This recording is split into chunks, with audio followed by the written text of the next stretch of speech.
Chapitre 11. La seconde planète était habitée par un vaniteux. Ha ha! Voilà la visite d'un admirateur, s'écria de loin le vaniteux dès qu'il aperçut le petit prince. Car pour les vaniteux, les autres hommes sont des admirateurs. Bonjour, dit le petit prince. Vous avez un drôle de chapeau. C'est pour saluer, lui répondit le vaniteux. C'est pour saluer quand on m'acclame.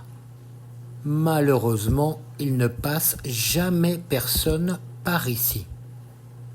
Ah oui, dit le petit prince, qui ne comprit pas. Frappe tes mains l'une contre l'autre, conseilla donc le vaniteux. Le petit prince frappa ses mains l'une contre l'autre. Le vaniteux salua modestement en soulevant son chapeau. Ça, c'est plus amusant que la visite au roi, se dit en lui-même le petit prince. Et il recommença de frapper ses mains l'une contre l'autre.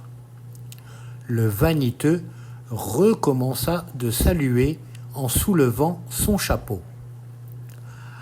Après 5 minutes d'exercice, le petit prince se fatigua de la monotonie du jeu. « Et, pour que le chapeau tombe, demanda-t-il, que faut-il faire ?» Mais le vaniteux ne l'entendit pas. Les vaniteux n'entendent jamais que les louanges. « Est-ce que tu m'admires vraiment beaucoup ?» demanda-t-il au petit prince. « Qu'est-ce que signifie admirer ?» Admirer signifie reconnaître que je suis l'homme le plus beau, le mieux habillé, le plus riche et le plus intelligent de la planète.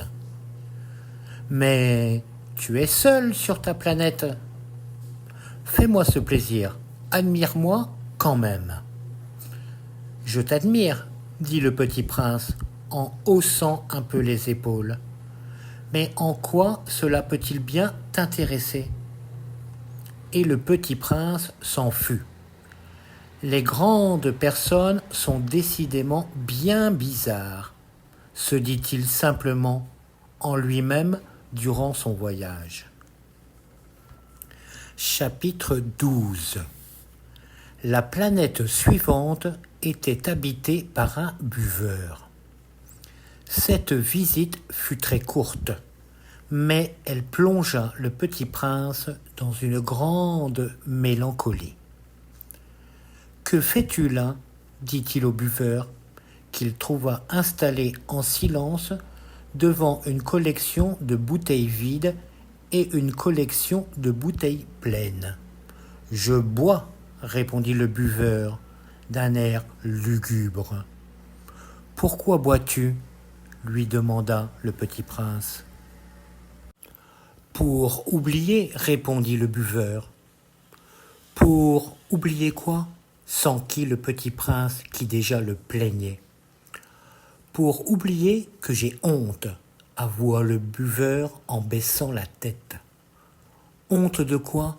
s'informa le petit prince qui désirait le secourir. « Honte de boire » acheva le buveur qui s'enferma définitivement dans le silence. Et le petit prince s'en fut, perplexe. Les grandes personnes sont décidément très, très bizarres, se disait-il en lui-même durant le voyage.